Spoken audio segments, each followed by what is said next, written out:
Hello bachcho, let's see this question. We have taken a saturated solution of KBr, KSP of KBr कह रहा हूँ मैं AgBr. KSP of AgBr is 12 into 10 to the power minus 14. If 10 to the power minus 7 mole of AgNO3 are added to 1 liter of this solution, then the conductivity of this solution in terms of 10 to the power minus 7 Siemens metre inverse units will be. यहाँ पे आपको lambda nought for AG plus lambda nought of B R minus and lambda nought of NO three minus given है। Option are 39, 55, 15 and 41।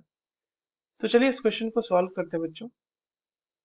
और सबसे पहले ये देखते हैं कि इस क्वेश्चन को सॉल्व करने के लिए हमें कौन से की कॉन्सेप्ट की जानकारी होनी चाहिए। देखिए ये सवाल जो हमसे पूछा गया है वो बेसिकली दो चीजों के ऊपर बेस्ड है। एक तो हमें पता होना चाहिए कि सॉल्युबिलिटी प्रोडक्ट निकालते कैसे हैं। सॉल्युबिलिटी और सॉल्युबिलिटी प्रोडक्ट भी बोल सकते हैं उसको। सॉल्युबिलिटी प्रोडक्ट को रिप्रेजेंट करते हैं हम केएसपी से। एंड दूसरी चीज हमें पता होनी चाहिए कि मोलर कंडक्टिविटी को कैसे निकालते हैं। मोलर कंडक्टिविटी, तो मोलर कंडक्टिविटी की अगर हम बात करें, so that is specific conductivity which is kappa upon C which is concentration। ठीक है, अब आइए इन दोनों चीजों को यूज करते हुए हम अपने क्वेश्चन को सॉल्व करते हैं। हमारे पास जो दो, पहले तो AgBr एक गिवन है और एक AgNO3 दिया हुआ है। अब देखिए AgBr जब आपके पास सोल्यूशन में है तो ये डिसोसिएट कर रहा होगा किस में, Ag प्लस में और Br माइनस में। तो AgBr की सॉल्युबिलिटी अगर S है तो इसकी भी सॉल्युबिलिटी S और इसकी भी सॉल्युबिलिटी S। और अगर AgNO3 को डिसोसिएट कराए तो ये भी देगा Ag प्लस और प्लस देगा NO3 माइनस। अब इसका कंसंट्रेशन दिया हुआ 10 to the power minus 7 molar, तो इसका भी 10 to the power minus 7 molar और इसका भी 10 to the power minus 7 molar. अब देखिए अगर Ag प्लस का टोटल हम देखें कि टोटल Ag प्लस का कंसंट्रेशन कितना हो, तो टोटल Ag प्लस का कंसंट्रेशन होगा 10 to the power minus 7 plus S। ठीक है, और केएसपी जब हम AgBr का निकालेंगे तो उसमें Ag प्लस का कंसंट्रेशन यही रखेंगे। तो अगर केएसपी ऑफ AgBr की बात हो रही है तो वहां पर Ag प्लस का कंसंट्रेशन इंटू Br माइनस का कंसंट्रेशन ये रखा जाएगा। ये क्या रखा जाएगा, S plus 10 to the power minus 7 into S, है ना। और ये जो AgBr का सॉल्युबिलिटी हमारे पास प्रोडक्ट गिवन है, इस वैल्यू को सामने रखते हुए इसको इक्वेट कर देंगे। तो ये हो जाएगा 12 into 10 to the power minus 14 is equals to S plus 10 to the power minus 7 into S, यानी कि ये हो जाएगा S square plus 10 to the power minus 7। इसको थोड़ा अच्छे से लिख लेते हैं, 10 to the power minus 7 S। तो बच्चों यहाँ पर अब आपको सॉल्व करना है, बेसिक क्वाड्रेटिक इक्वेशन के फॉर्म में आ गया है ये। S square plus 10 to the power minus 7 S minus 12 into 10 to the power minus 14 is equals to 0। और यहाँ जब आप इसको सॉल्व करेंगे तो यहाँ से आपको S की वैल्यू मिलेगी 3 into 10 to the power minus 7 molar. ठीक है, ये वैल्यू हमें याद रखनी है, मतलब आगे हमें इसका यूज करना है। अब देखिए Br माइनस का कंसंट्रेशन, Ag प्लस का कंसंट्रेशन, NO3 का, सबका कंसंट्रेशन इसी के बेसिस पे हम लोग लिख लेंगे। तो हमने कैलकुलेट कर ही लिया है।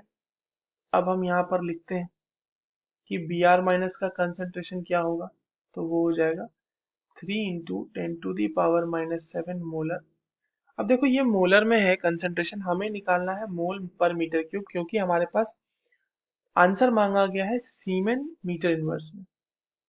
तो इसको हम मीटर क्यूब में चेंज करने के लिए 10 टू दी पावर, इसको इस तरह से लिख सकते हैं 3 into 10 to the power minus 7 into 10 to the power 3, ये आ जाएगा आपका मोल पर मीटर क्यूब में, ठीक है। ये वैल्यू आ जाएगी 3 into 10⁻⁻⁴ mole per metre cube. Now Ag plus का कंसेंट्रेशन क्या हो जाएगा, 3 इंटू 10⁻⁻⁷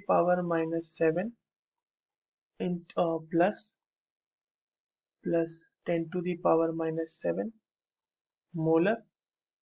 ये वैल्यू आ रही है 4 इंटू 10⁻⁻7 मोलर, या फिर हम इसको लिख सकते हैं 4 इंटू 10⁻⁻7 इंटू 10⁻³ मोल पर मीटर क्यूब, यानी कि ये हो गया 4 इंटू 10⁻⁻4 मोल पर मीटर क्यूब, ठीक है।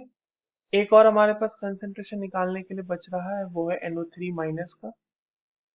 वो हो जाएगा 10⁻⁻7 मोलर, या फिर 10⁻⁻7 इंटू 10⁻³ मोल पर मीटर क्यूब।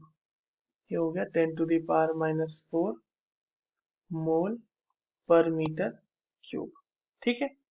अब देखिए मोलर कंडक्टिविटी, यानी अगर हम लैम्डा की बात करें तो लैम्डा जो है वो होता है कप्पा अपन कंसंट्रेशन, या फिर आप यहाँ पर से कप्पा की वैल्यू बता सकते हैं, वो होती है लैम्डा इंटू सी। तो अगर हम सबके लिए कप्पा कैलकुलेट कर लें तो हम ओवरऑल जो कंडक्टिविटी है सोल्यूशन की वो हम कैलकुलेट कर सकते होंगे। अब देखिए, तो kappa of B R minus, अब देखिए तो यहाँ पे kappa of B R minus क्या हो जाएगा, 6 इंटू 10⁻³ सीमेन मीटर स्क्वायर पर मोल। ये लैम्डा की वैल्यू गिवन है हमारे पास क्वेश्चन में ही बी आर माइनस के लिए, इनटू उसका concentration which is 3 into 10⁻⁻4 mole per metre cube. अब ये जब आएगी वैल्यू, ये क्या आ जाएगी 18 इंटू 10⁻⁻7 सीमेन मीटर इनवर्स, ठीक है। दूसरा हमारे पास Ag प्लस का क्या हो जाएगा, उसके लिए भी लैम्डा नॉट की वैल्यू गिवन है हमारे पास क्वेश्चन में ही। लैम्डा नॉट वैल्यू देखिए यहाँ पे गिवन है, ये सारी लैम्डा नॉट की वैल्यू ही यूज करेंगे हम। तो Ag प्लस का कन क्या हो जाएगा, 4 इंटू 10⁻³ सीमेन मीटर स्क्वायर पर मोल इंटू 4 इंटू 10⁻⁻4 मोल पर मीटर क्यूब। ये वैल्यू आ जाएगी 16 इंटू 10⁻⁻7 सीमेन मीटर इनवर्स, ठीक है। एक और कप्पा NO3 का जो हमारे पास बच रहा है वो है 5 इंटू 10⁻³ सीमेन मीटर स्क्वायर पर मोल इंटू 10⁻⁻4 मोल पर मीटर क्यूब। ये वैल्यू आ जाएगी 5 इंटू 10⁻⁷ सीमेन मीटर इनवर्स। अब देखिए ये सारी कप्पा की वैल्यूज आ गई, तो हम यहाँ से कप्पा टोटल कैलकुलेट कर लेते हैं, और वो बहुत ही आसान है कैलकुलेट करना। कप्पा टोटल विल बी, सारे कप्पास को हम ऐड कर देंगे, यानी बी आर माइनस का, फिर kappa of A G plus का, एंड फिर कप्पा ऑफ NO3 माइनस का। This will give you overall conductivity of the solution, that is 18 into 10⁻⁻7 plus 16 into 10⁻⁻7 plus 5 into 10⁻⁻7, ठीक है। And this value will be in siemens metre inverse, और इसी unit में हमने से पूछा भी गया था आंसर। तो this is 39 into 10⁻⁻7 siemens metre inverse will be your answer. तो हम देख लेते हैं, ये हमारे पास क्या है, 39 is the correct answer. So option A is the correct answer. I hope you understood this well. All the very best.